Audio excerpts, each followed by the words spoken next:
Good morning, all, or happy lunchtime for my friends in Southdowns and others of you living in the future. And welcome to Kal-bardr's Corner for this episode of Coffee with Kal. I am Baron Kal-bardr Gellir, Painting the Meridian Cross, Painting the Argent Comet, Painting the Pilgrim Star, Painting the Palmer's Lantern, Defender of the West, and Reaper. Coming to you live from the southwest outpost of the Barony of Southdowns here on the beautiful southern coast of Meridies. Now, joining me for today's show is a man who has 300 some odd rules to his name and a story that comes with every one of those. He's a captain of the Gold Mace. He's a companion of the Dragon's Heart. Please welcome the Ravager, Duncan Burns, also called Monster. What's up, buddy? Hi, everybody. So, and just fair warning everybody out there, if Monster rages at any point during this, we've had lots of technical issues in the last 30 minutes. So, just FYI. There may be a small fire. Yeah, there might be. So if he jumps up and runs, that's why.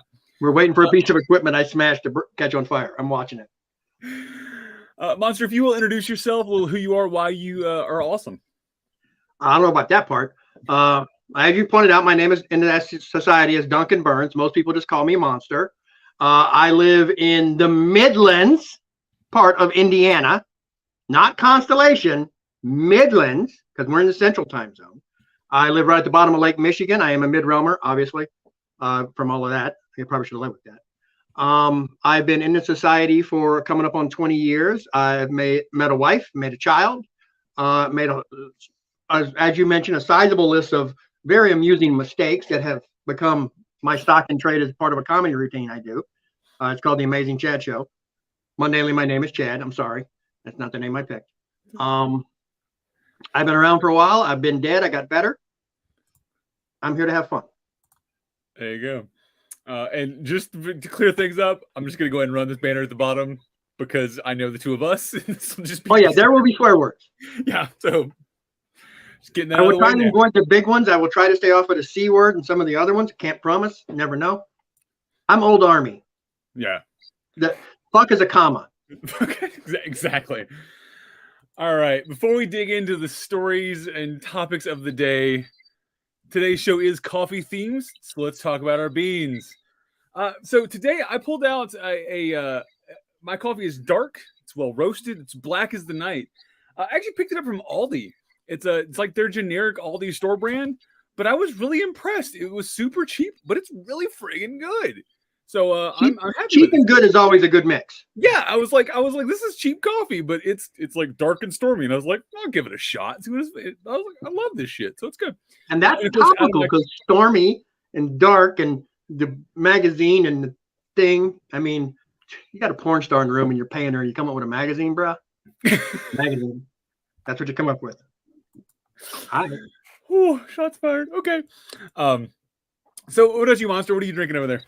I'm doing my old standby. I'm originally from Louisiana, so I grew up smelling community coffee being made all the time. I get it shipped in as whole bean, grind it every day when I need to make some, and I do French press. And my trick is I sweeten my coffee. I do black with sweetener. I stopped doing sugar a couple of years ago, so I'm just doing stevia.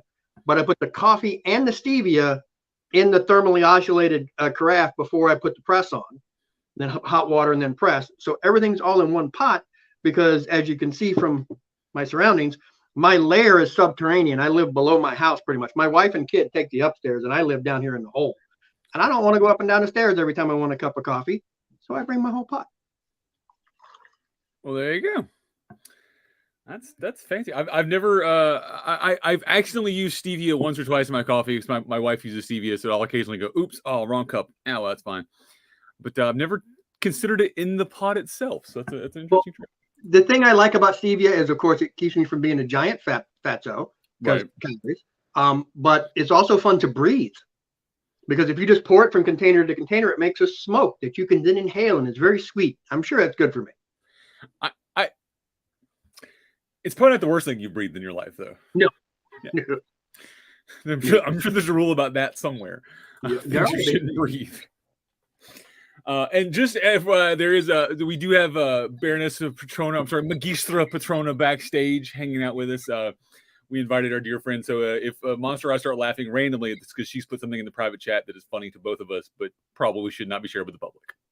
So she's good at that. Yeah. So, all right. So today's topic, let's dive right into that. And after you're out there watching, if you have questions, comments, concerns, things you want to talk about during the show on the topic, please drop them in the chat. Also, make sure you introduce yourself out there. I can see a count of who's watching, but that's it. So let me know you're out there. I'd like to say hi to my peoples. So I see we have some familiar faces already out there tuning in. So good to see you all, and welcome to the shows.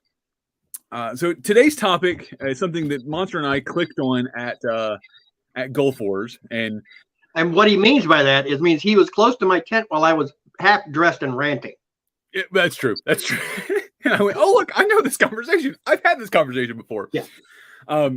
It's the topic of persona versus sport, right? Which may be vague, but I'm going to drill into it a smidgen, then I'm going to let Monster take it away here.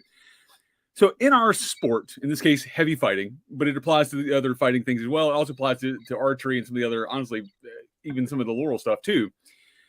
There are things that we could do better that make us better or more good at the sport we play.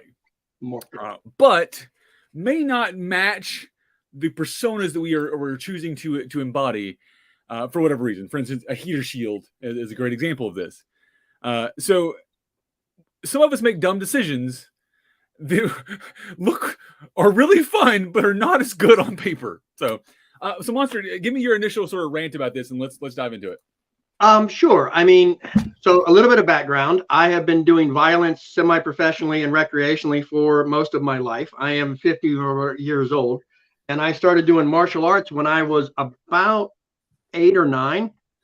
And I've done just about every Eastern martial art that you can find in a strip mall or better places. You know, I started like everybody else with the Taekwondo and karate, and eventually I moved into stuff like Muay Thai, and I did a little bit of Hapkido and Aikido, and I even got into some competition level stuff at that, especially in the Muay Thai, which, by the way, is the dumbest martial art in the world because it revolves around kicking stuff with your shins. So, poor choices, but hey, you're gonna be dumb. You better be tough.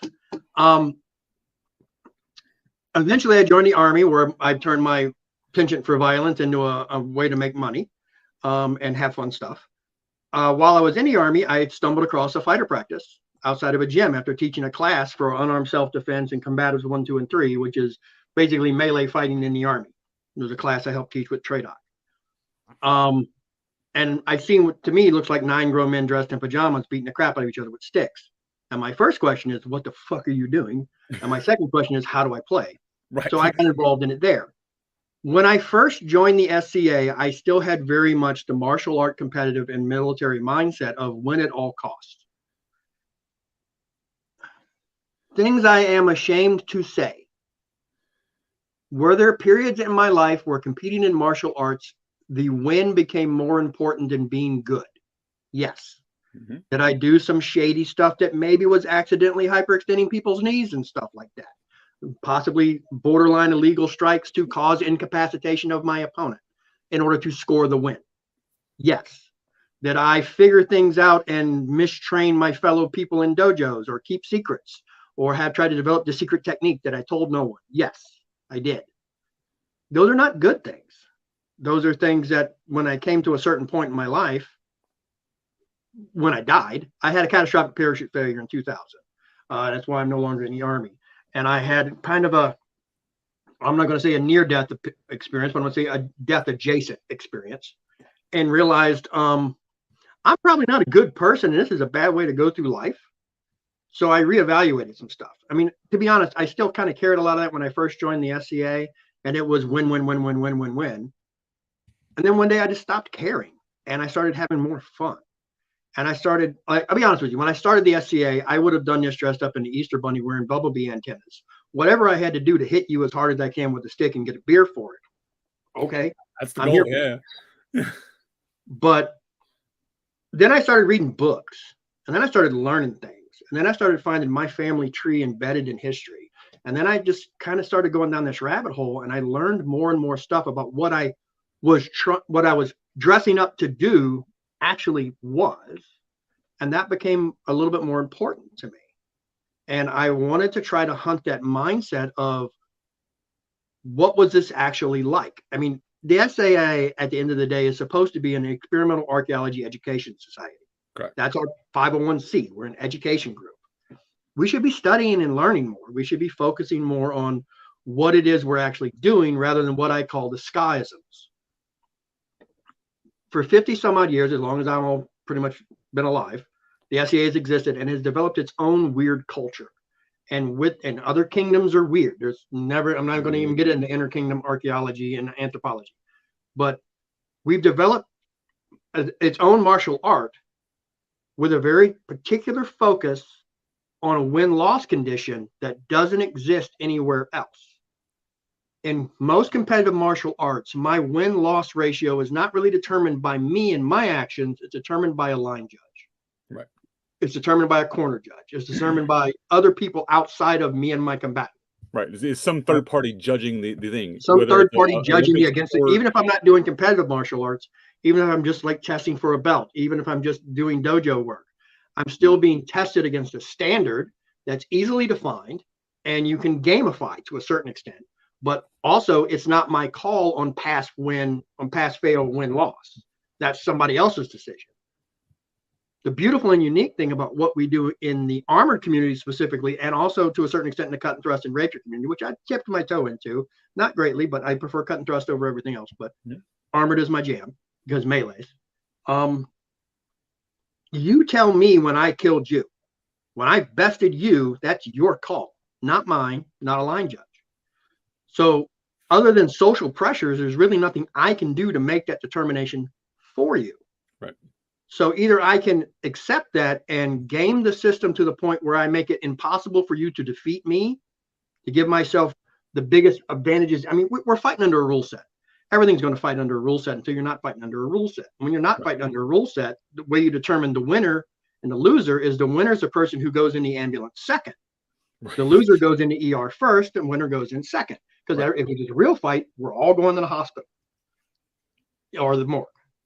But here, you tell me when we're done. So I refocused a little bit and focused on not worrying about taking advantage of the things inside of our rule set, like indestructible shields, our limited target zones, our strange victory conditions that we like allow shots that mechanically wouldn't work against an armored opponent to suddenly be death dealing.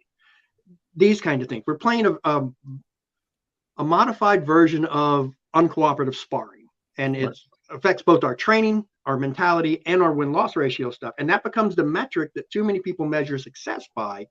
How deep do you go in a tournament? How much fun, not how much fun do you have, not how much do you learn, but how many did you win? Yeah. It's a body count mechanic at that point. Yeah. And I kind of decided to not participate in that willfully. And in a way, kind of sabotage myself on that willfully. I mean, one is part of it is most visibly in my weapons choices. I'm a buckler fighter. I don't own a big shield any longer. The biggest shield I have is 19 inches. I fight with a back sword. I only have a front edge. I do not have a back edge. I'm incapable of throwing wraps because it's not an appropriate sword for my persona. I'm doing 1580s border of Scotland and England. I'm specifically choosing weapons I would have had on me in a bar or a marketplace because I would not have fought tournaments. I never would have participated in tournaments. Tournaments weren't a thing. I would have maybe participated in a judicial duel or a true stay fight, but if I was fighting in war, I would be on horse and I would have a prick lance. I would not be fighting afoot. I would not be fighting with anything other than possibly a pole arm. Yeah. But in singles, I treat every singles fight that I do as a bar fight. In that case, if you were fighting foot, you'd be fighting and then running away. Yeah, if I'm on foot, it's because my lance is breaking, my horse is dead. Oh, fuck, I got to get out of here. Right.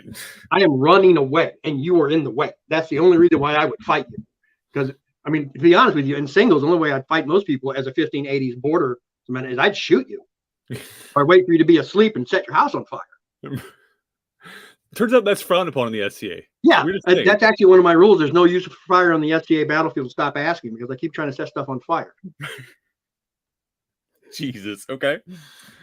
But I took the metric of trying to be the most appropriate to my persona, only fighting with weapons, armor, equipment that makes sense for my place and time, and defining my victory conditions as wanting to be the person people seek out for particular things. Right. I want to be somebody wants to talk about buckler. I'm the conversational point most people go to. in my region, in my kingdom. I get a lot of questions about the stuff that I do. I want to become as much as I can a subject matter expert on my particular little slice of what the SCA does as a whole. Right. And that affects my training mentality. I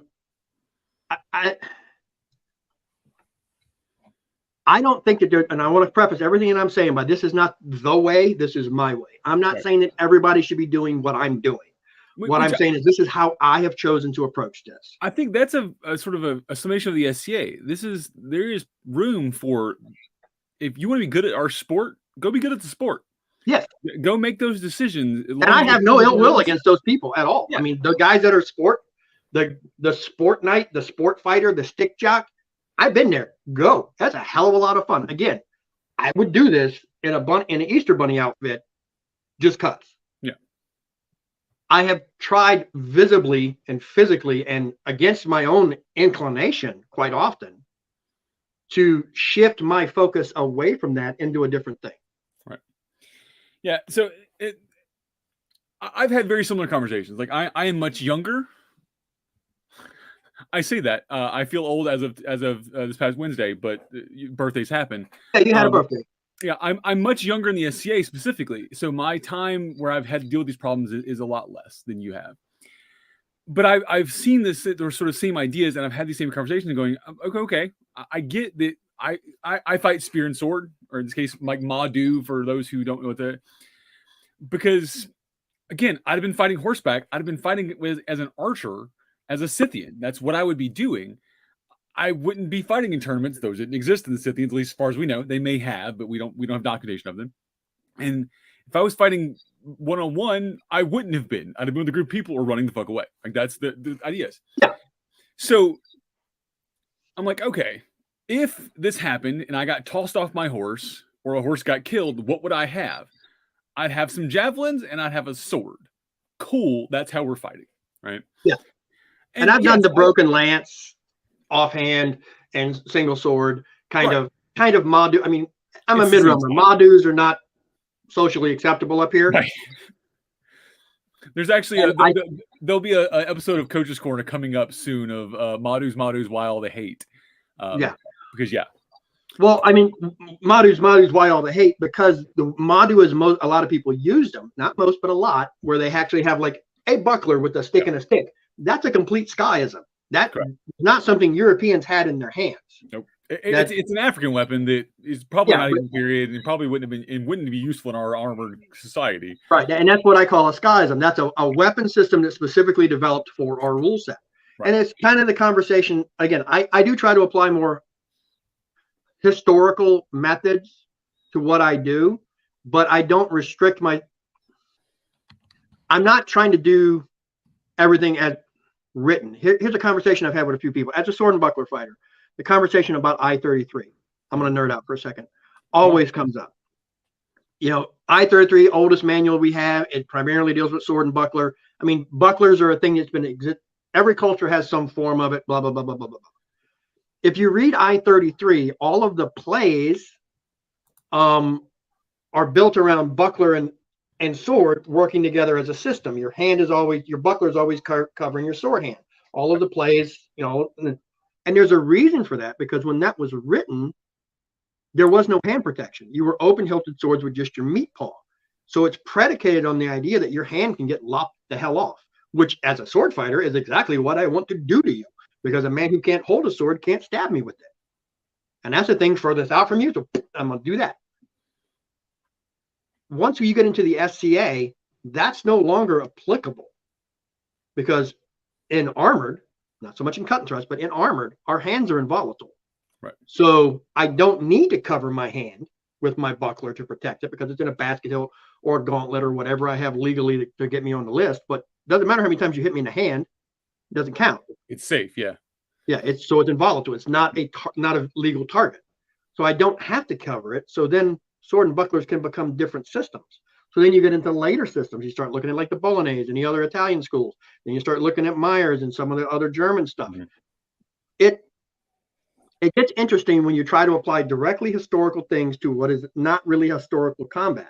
Because the SCA is a weird place, man. It really, really is. We're not really a LARP, but we have LARPish flavors. Right. We're not really HEMA, but we have HEMA-ish flavors. We're not really a formalized martial art, but we kind of have those hints. It's like we have this melange of a bunch of things that aren't quite gelled. Right. And it's an interesting ongoing experiment that it's sort of like the English language is, it's not really a language. It's more just it went through an alleyway and picked. Yeah, it's 4 languages in a trench coat robbing people. Right. That's essentially we are, because you're right. I think we're as someone who's LARPed, like we have some LARP components. We have some make believe stuff. We have our kings and queens and our knights. Those are make believe. Well, yeah, but not just that. I'm talking about like in the combat system. Right. Like Taekwondo in America. Mm-hmm. The spinning back kick is worth more points than a snap kick.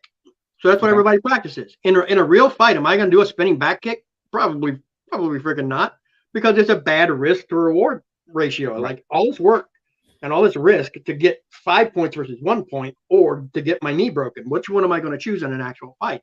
In an actual fight, I'm going to just stick my thumb in your eye and be done. Right? Okay. Yeah. I'm going to hyperextend your knee. If I hyperextend your knee, you can't stand up. If you can't stand up, you're not a danger to me. Guess what I just did? I won this fight. Right? Yep. But you do a competition, and you can't do that. I can't hyperextend your knee. I can't rise past a certain point. Same thing in the SCA. Armored combat. I don't hit anybody below the knees. Knees are below. Those are gone. Yep. Hands are involatile. Those are gone. Thrust to the side of the head don't work.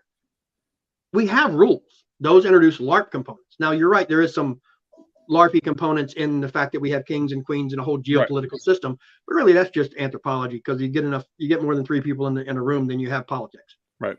You have 2 people in a room. Sometimes you need a sheet. But then we have our historical components, right? So our it's the we're all assumed to be wearing similar armor that is this style, that is the very European, very English, that's a whole different topic. But right, very Eurocentric. We're all assumed to be wearing a similar thing. There was, if we were fighting in a European tournament, this is what we could have been wearing. That's the idea. And some of us are doing things that are more historical. Right. Right. And it's a specific focus. Yeah. And then there's the more martial arts aspect. That's this is a sport that has a win component. We're not trying to kill the guy. We're trying to win. Right. Right. So I think having that balance of those 3, but you're right. It becomes this is not one thing. It's 3 things in a trench coat. Right. Which is why it doesn't make a whole lot of sense sometimes, and why there's so many different opinions of how to do it. And the thing is you can't just go, we're just going to be historical and historically accurate, because I have stood in a line next to a Roman, an Aztec, a German, a Landsknecht, which Germans and Landsknechts are not the same thing. Different things. And a Viking, or a Norman, and a Muslim from Spain. So who's right? Right. The answer is everybody and nobody. Again, I don't expect everybody to convert over to 1580s style at all. That's what I'm doing. But if somebody wants to talk to me about something else that I don't know, so like, for example, somebody wants to talk about German longsword, I know a guy. I know this much of German longsword, but I know the guy who's a subject matter expert. I'm going to go over there. It's kind of like the whole, there's a training method called jigsawing. There's like a training teaching method, mostly used for book knowledge, for regurgitating facts.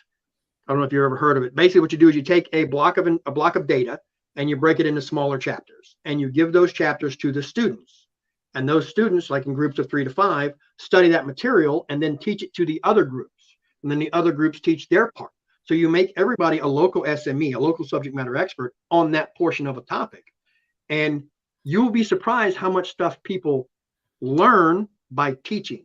Teaching and learning are 2 different components in your brain. Your brain approaches those 2 actions very differently. So me trying to be a passive learner, to be a sponge to soak stuff up, is one part of my brain is firing. Me trying to regurgitate that or reword that for you is a whole other part. And those things have to work together. So you can do jigsawing by teaching the trainer to train. And it's one of the things we did in the Army. You train the trainer. I'm sure that, Branos and everybody else, and again, I'm going to say Branos' name because I'm a mid-romer, have talked about this in Train the Trainer and in Coach's Corner. And just like him and Barry just had the conversation about converting from fighter to trainer. Mm-hmm. And one of the biggest things my knight ever did for me was said, go and teach. I'm a captain of the Gold Mace. I'm not a knight. Okay. But I try and teach as if I am. Not saying that I'm the best fighter out there or that I'm like Shiv tier, but I approach as if I know more than the person I'm talking to about this particular thing and the way that I do it. I can't tell you how to fight. I can tell you how I do what I do and why I do what I do.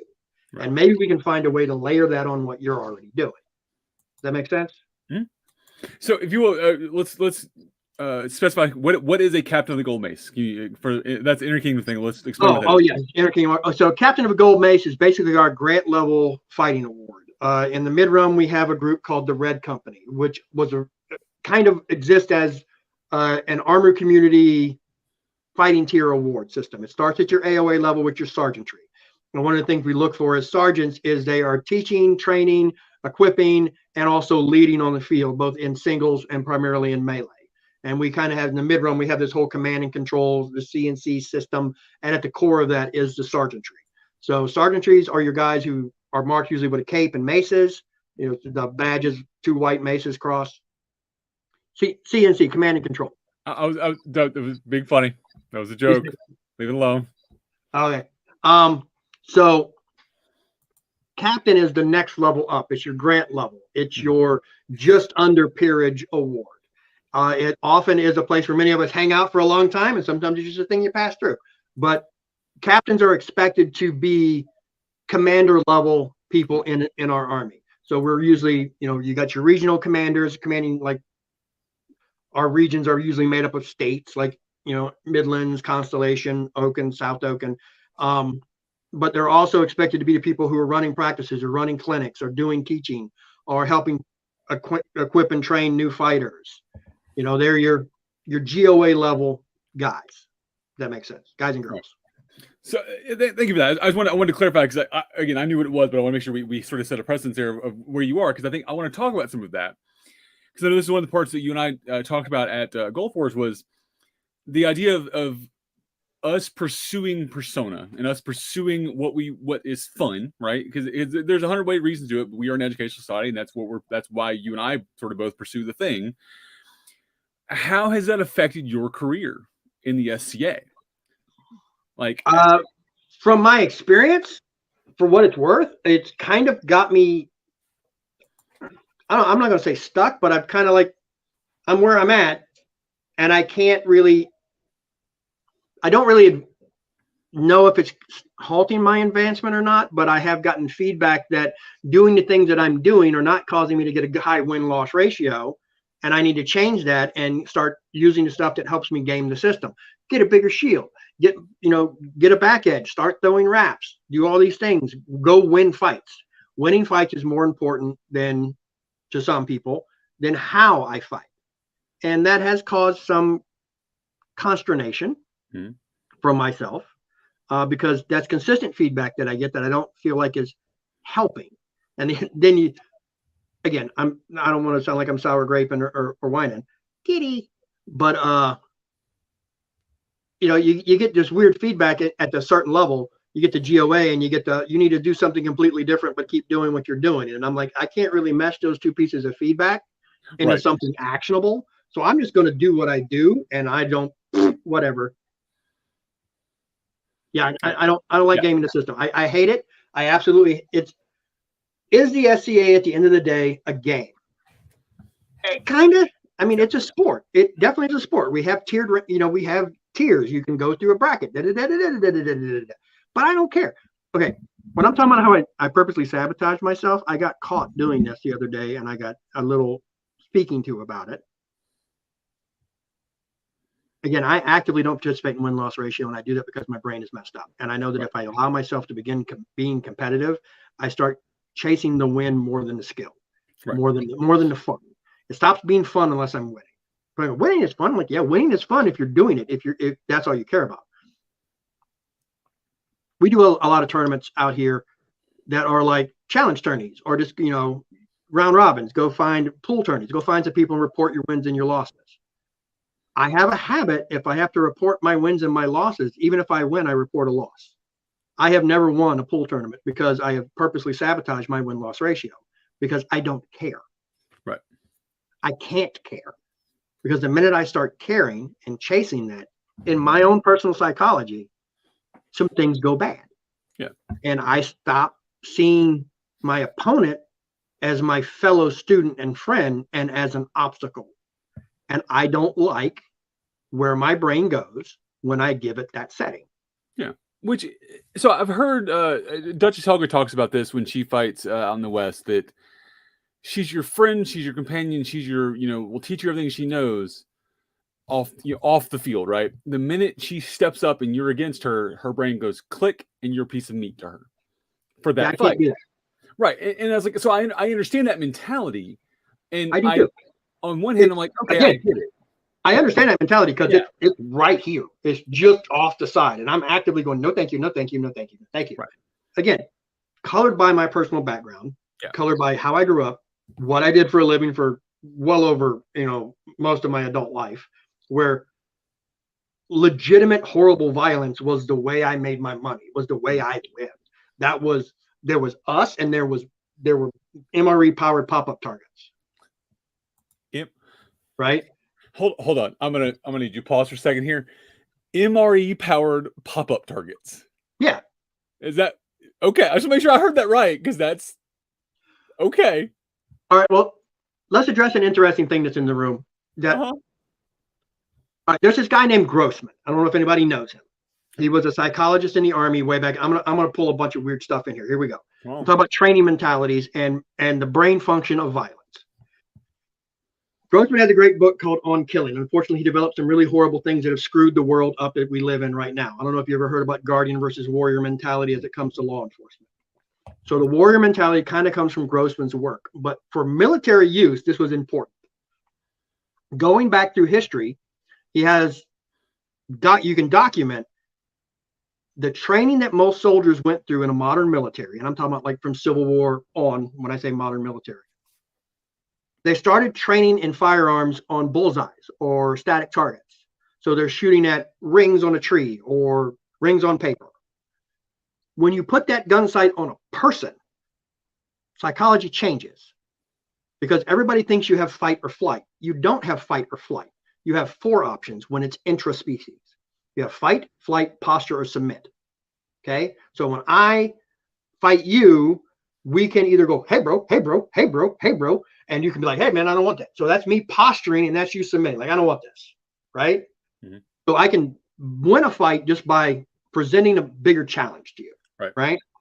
The psychology of actually looking down a gun sight and seeing a person and going kapank pank and making that person not a person is difficult, which is why you have long histories of very small numbers of your troops actually doing the killing and everybody else helping the killer. You have historical records of people overloading ramrod rifles in block formations because they weren't actually firing.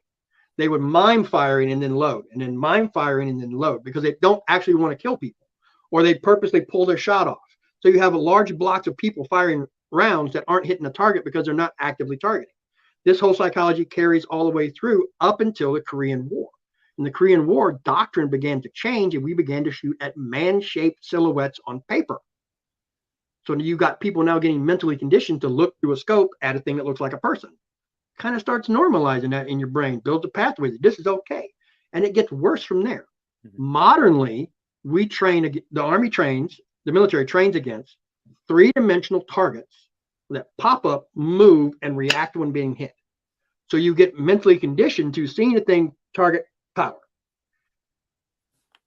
We call them Jerry's or whatever. Sure. We're used to shooting the pop-up targets. You classify the enemy as being powered pop-up targets, MRE powered. They're not people. Right. It's a shooting gallery. It's a person versus thing at that point. It becomes persons versus thing. Yeah. That psychology was important to develop militarily. Applying that same metric to law enforcement, where you build the guardian versus the warrior brain. Guardian is everybody is my responsibility to protect, and warrior is everybody is actively trying to kill me with a spoon, are 2 different mental spaces to exist in. What I find happens to me if I engage in the win at all costs in the list, if I enter a list and stop seeing my opponent as my friend, my training partner, my student, my teacher, and start seeing them as meat or an obstacle, I stop having a guardian brain and start having a warrior brain, and I dehumanize my fellow fighter. I can do that. That's not a long walk for me because those pathways are rooted very deeply in my brain. It's a slight click. Yeah. It's a stupid click. And I'm actively fighting that switch a lot. I hate to use the term brainwashing or mental remapping, but it's what it is. It's the idea of firing and wiring. If you fire together, wires together. Yeah.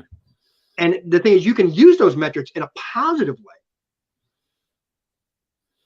way. Yeah. So I was going to just there. I think this is the militarization of the police thing. It's much worse. Yeah. Oh yeah, it's much like Grossman did great stuff for military doctrine. Yeah, he did, but it went way off the rails. And like all science, it can get a little perverted and twisted. And I believe it did. That's another reason why I'm not in like my career track post-military was going to be law enforcement. And I started in that world. And again, I didn't like, okay, so let me explain why my name is Monster. Funny story time. Oh God, story time with Monster. Let's do. Here we go. When I first got out of the Army, I lived in Birmingham, Alabama, and I worked as a bail bondsman and a bounty hunter. So I used to go hunt people in the middle of the night, and my profession was to wake people up by putting a gun in their mouth and going, "Good morning, sunshine. We're going to go to jail now." I dated a girl who was of a different social caste. Her dad was an executive for U.S. Steel, so she was a mezzo-soprano opera singer. She's not blue collar. She was basically dating me to make her dad mad, I think. But she wanted to go to work with me one night, so she did. And it was an easy night. I wasn't actively hunting anybody. I was just serving papers, telling old ladies to get out of the house because they put it up as collateral for their grandson, and he skipped. And I don't care. I'm just going to take your house. Get out. I'm at this old lady's house. I knock on the door. She's like, "Sookie ain't here." I'm like, "I don't care. I'm not looking for him. Here's your paper. Here's your eviction notice. Get out of my house. You have 14 days. And she's like, "He's in the back bedroom." And I'm like, "I don't need to know that because now I got to deal with it." Mm-hmm. So I go back there and I find this. I go in this bedroom and there's nobody in there. And of course, girlfriend's with me. I'm there by myself. I'm like, I'm not really hunting. But she's like, "He's in the closet." I open the closet. Dude's asleep in the top shelf of a closet. Like a little baby, right? I take out a pair of hinge handcuffs and I slip one around one of his wrists while he's sleeping.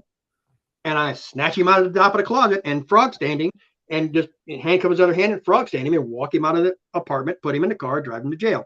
The whole time this girl's looking at me like, she went out and got a big giant bracelet made at Things Remembered.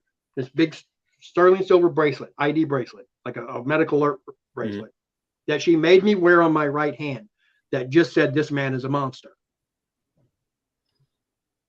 So when I met people in the SCA and I shook people's hands for the first time, they go, "Oh, this man's a monster." Cool. And that's how I got stuck with the freaking name.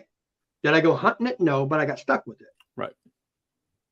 You can't do that to people if you think about them as people. I can't go into somebody's grandma's house in the middle of the night, put a handcuff on their hand, shrek them out of a closet and throw them in the back of a car. If I think about them as a person who's struggling, a person who's facing different challenges, a person who may have not had the same opportunities I've had in life. If I look at them as a paycheck and as an obstacle to me getting money, I can do that. Right. That's a very easy pathway to fall on.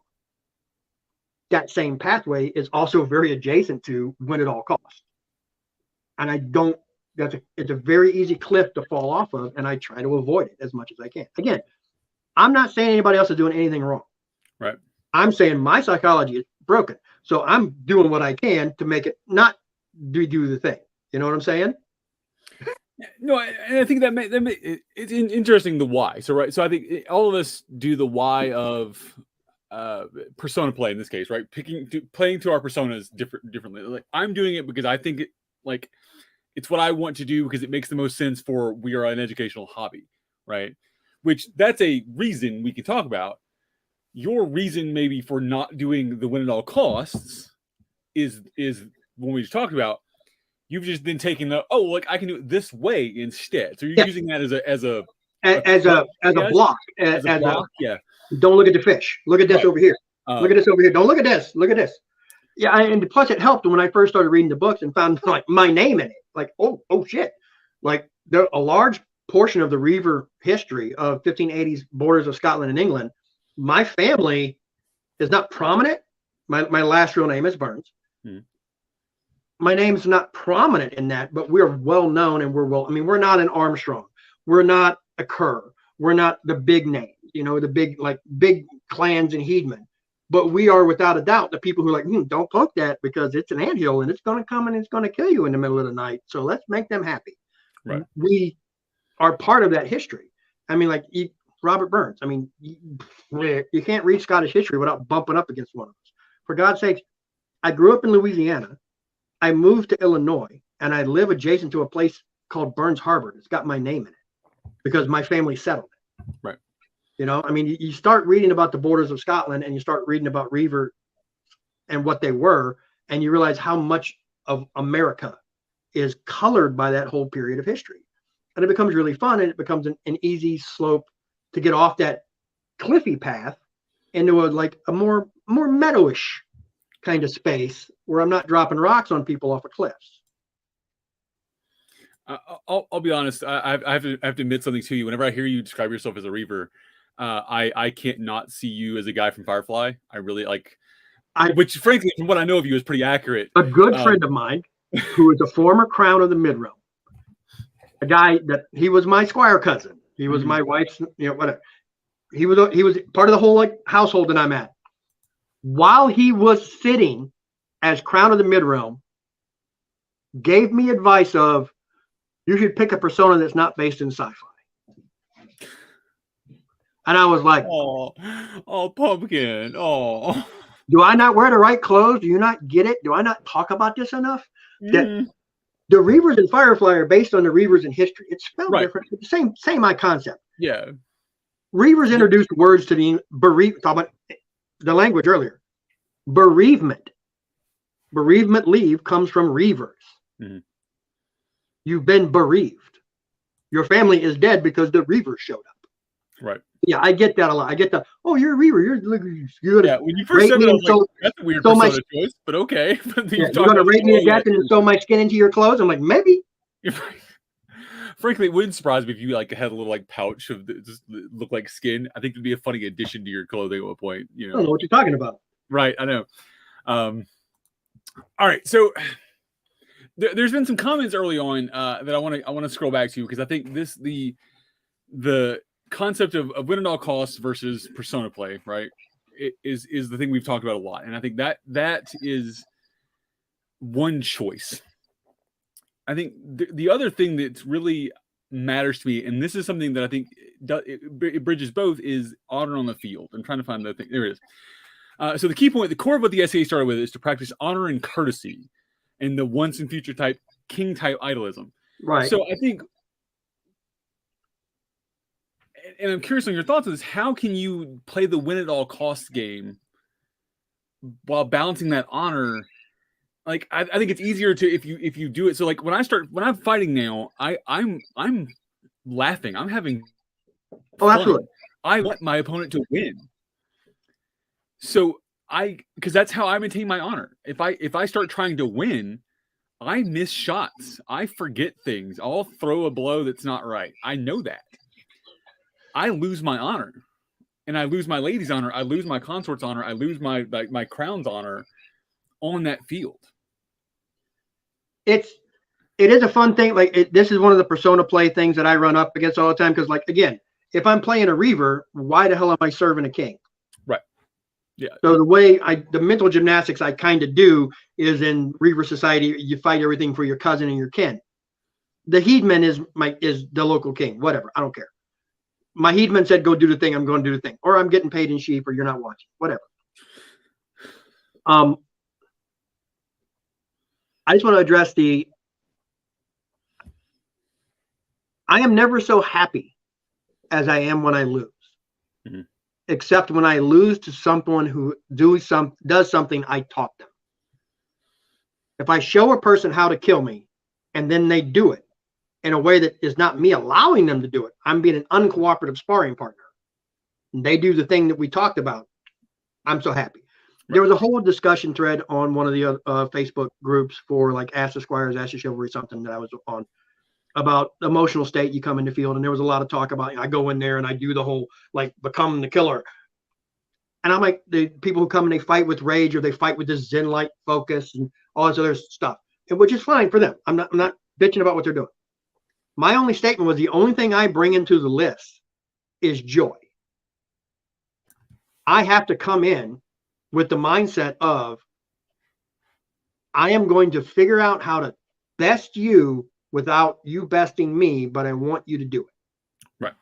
Does that make sense? It's a weird dichotomy of psychology that I'm hoping to lose in the best way possible. Yeah. I want to be better because it makes you be better. Right. Exactly. And I take every loss that I get as a learning experiment. Throwing shots and not knowing what you're doing. I used to fight completely on instinct. I had no plan. I had no understanding of what I'm doing. All I did was I had a stick, and you had a stick, and you go, and what happened? I don't know. I was just doing things. Yeah, I won, I lost. I don't know how it happened though. Yeah. Right. The biggest thing that I did, I think, that helped my understanding of sword play, of sword-like objects and their use, was literally dissecting every fight the moment that it happened.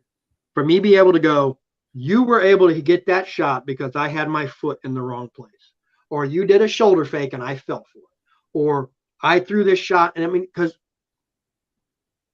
you'll be surprised when you figure out how much flats people throw in the SCA. Yeah. The minute you have a more sword-like object, armored combatants throw a lot of flats. And it's partly because of the mechanics that have developed, partly because all we have to do is touch. I mean, like the first time you play with an actual steel sword, you understand why in the book, the period manuals, they talk so much about hand position, because two flats do one thing, two edges do a different thing. And man, the bind is real. Can't really bind a round baton. Right. All of my swords, I shape as much as I can into a sword-like object. I have physical flats. I have my handle is as close to an actual sword handle as I can get inside of it. My grip is such that my edges align with my knuckles. Little steps that you have to take outside of the requirements of fighting in the SCA for win-loss. These are, I don't want to say improvements, but they're outgrowths of trying to apply more sword-like stuff to your sword-like object than baton fighting. Right. Because baton fighting is one thing. Sword fighting is a different thing. Those things don't really line up, but they can see each other on the track. If that makes sense. They're different sports, frankly. If we want to look to tournament fighting in period, because so if you might watch like a Knight's Tale, they have tournament fighting there. They were trying to kill each other, trying to score points. So and that's historical to a certain time, to certain times and place. Right. They had different things. Absolutely. So if we look at what we're doing as that sort of generalized concept here, right? Then using calling it a sport, calling it stick fighting, using the how do I make my rattan sword the best it can be? Right. Makes sense. But yeah, then it's not my sword, it's not my spear, it's not my persona, what my persona would have had on their bodies. And that's that balance. Right. I mean, like I am always pleased when somebody does something persona appropriate. Rather than their persona being generic SCA fighter 2022. Right. Which at this point, really, I see a lot of people doing historical reenactment of the SCA in 1980. There's a fair amount of that happening. Right. You know, I'm playing an SCA fighter from the year 2000. Like, that was 25 years ago almost, buddy. So, stop it, monster. We're old. See this? Look at this. Look at, I don't do this. It's great. I feel it. I feel you, brother. I do. Yeah. The year 2000 was almost 25 years ago. 23 years ago now. God dang it. I hate my life. All right.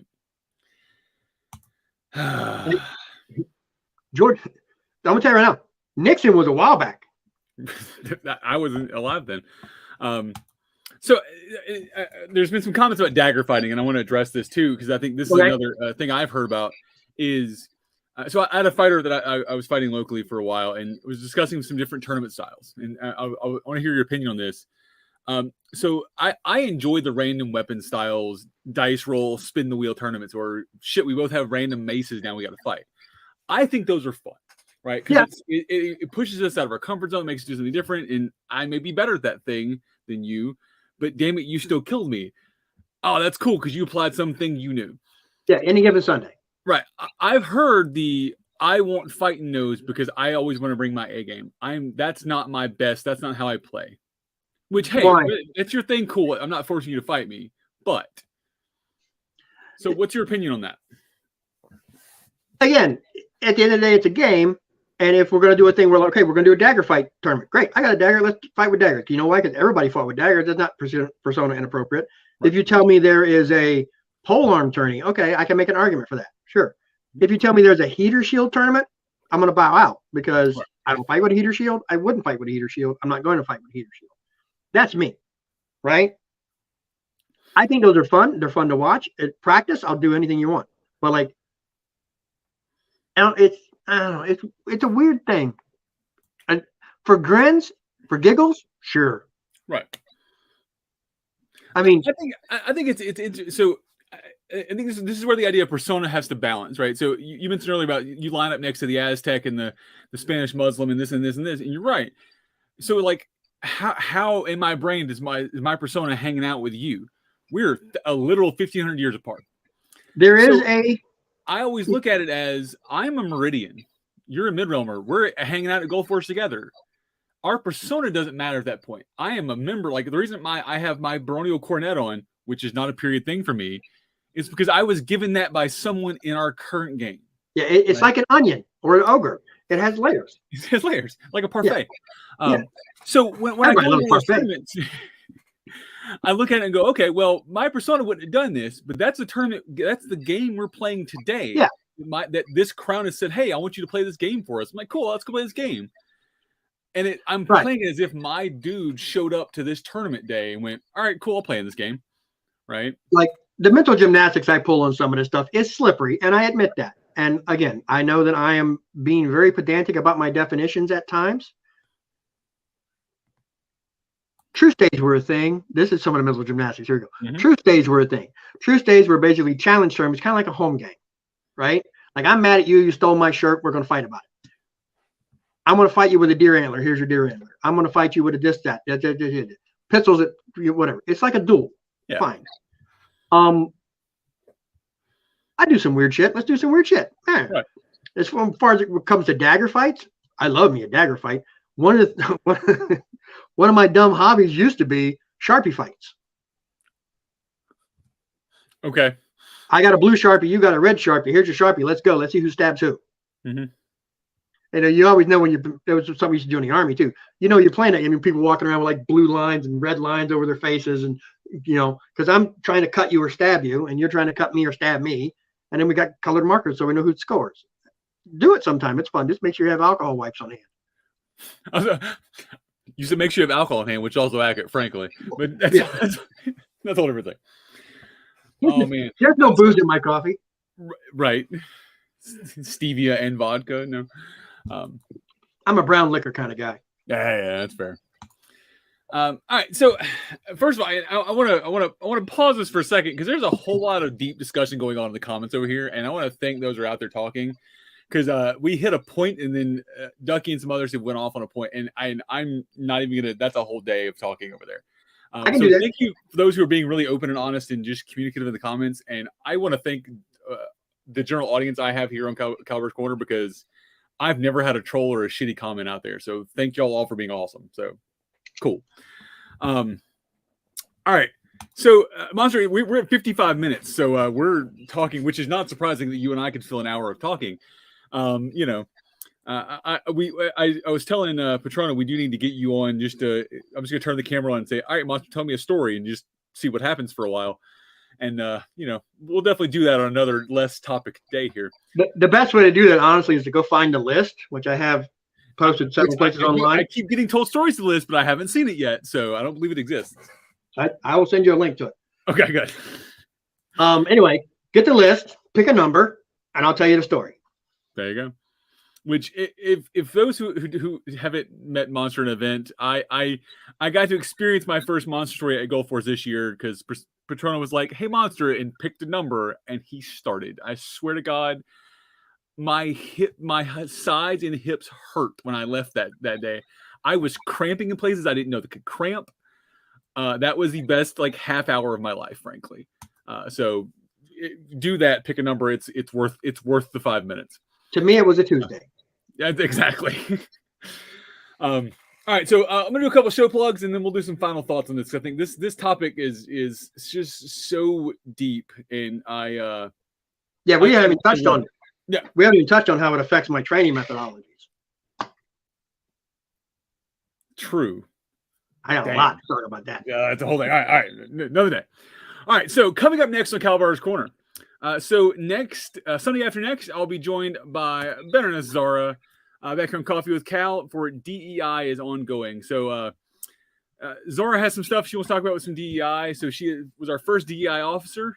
Charles DeBourbon has taken over and is doing an amazing job. I'd like to thank him for some of the new stuff he's doing and some of the work he's putting in. But Zara has some thoughts about our support and how we can keep supporting that community. And we love her. Yeah, and she's just an amazing person to talk to. And the first episode, or the in this case, 5th episode of Road to Retention, will be back on 5/7 with Sir Brie Alvin. So we rescheduled this one. This was supposed to be the April episode, but Brie had a family emergency, so we had to kick that back. So look to her and Ramut coming back to talk about their discussions of retention and bringing people in the SCA and keeping people in the SCA, which is something that has a lot of things going on. Oh, and thank you, Sammy. Okay, so I'm sorry, Zara was the second DI officer. Gigi was first. I missed that. I thought. Hi, Sammy.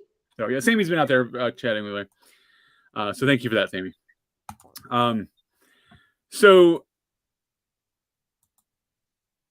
I want to do some final thoughts here about the balance. So, and you mentioned your training methodologies. And like I said, I think that's a whole topic we can cover on another day. I know myself as a person who's trying to do persona play, I have gotten a lot of advice from knights and things and told, you should do something different. You should have a bigger stick, longer stick, shorter stick, this or that. I'm like, okay, cool. But tell me how that makes work. And now I will appreciate those who went, all right, if you're going to do this, try this thing. Make your spear a little longer, make your spearhead different, right? Cool. They've stuck within the sort of box I want to do and help me adjust it to fit the sport. And I appreciate them for that. And I think that's really where I look at it is, okay, we are playing a sport. This is a game at the end of the day, and we have rules that we got to follow. My fighting style is not going to fit our sport. Because you're right, I'd have been running away or shooting at you. I think there are things we can do to adjust our fighting, our persona fighting, to fit our sport, but still stick to the idea of it. Right, and the reasons and sort of mentality there. That's my approach to it, anyways. What about you, Monster? What's your sort of final thoughts here? Well, my approach to it basically is I went and I built a system I call SMAC. I do the SMAC talk, which is a simplified method of amalgamated combat knowledge. The whole point behind that is there are commonalities in all fighting. If you break it down at the end of the day, every martial art is about taking a person and breaking a person in 7 seconds or less. Start from the commonalities and tune it to the persona and other things. So start with the whole tapestry and then find the colors that you want to focus on and stitch more of those in as you go. So I don't tell people, I don't really think the guidance of you need to have a longer sword or this or that or the other thing. That's fine if that's what they're trying to do. The first question you have to ask is, do you have the foundations of the basics and understand what you're doing and the mechanics of what we're doing? Great. How do you want to do it? That's really on the student to make that call. I'm never going to dictate to somebody replicate what I'm not making mini-me's. Right. Right. And that's, you see a fair amount of that. You see a fair amount of aping other people's styles. And there's a difference between aping a style and taking a style and making it your own. Again, I know I'm being very pedantic and very semantics and splitting hairs, but that's the reality of the landscape. Right. What you use as far as weapon kit, defined by your persona, is a thing you have to choose very much for yourself and where the limits of that are. Because the enforcement of the SCA as a whole is make an attempt at pre-17th century. Yep. That's it. Try that. Have a sword-like object. Have this minimum safety gear on. Go. If you want to go out there and fight with a duck on a dead goose holding it by its foot, you can do that. It's going to work, but as long as it's safe. Again, that's the whole thing. Is like, dude, we got a better safety record than soda machines. Right. Vending machines kill 40 people a year. We're doing pretty good then, I think. Yeah, we're doing great. All right. Well, I forgot to do this earlier, but if you'd like to support KK Productions, everything we do here on Kal-bardr's Corner, SCA Coach's Corner, Ask the Knights Live, and all the other shows we produce, check us out on Patreon, patreon.com/KK Productions. You can join our grand wall. April rewards are going out this month. Hopefully, I think next week. So check your emails for that. If you are a patron and have not seen the email, please let me know so I can make sure that email gets to you. Also, if you don't want to support us on Patreon, you can look us up on Redbubble, search KK Productions, buy a sticker or two. Or shirts, or buy Do Nightly Things bed sheets. I said what I said. I heard what you said. But for now, folks, hold on. That is an empty cup of coffee. Monster, you've been amazing. I'm not surprised. Appreciate you too. Appreciate you hanging out with me. Appreciate you fighting through your technical issues and breaking your headsets on my behalf here. You were welcome. It was fun. I'm always available. There you go. Folks, thank you out there for watching. We appreciate you for tuning in. But for now, this has been Monster and Cal in Kal-bardr's Corner. Have a good day, everybody.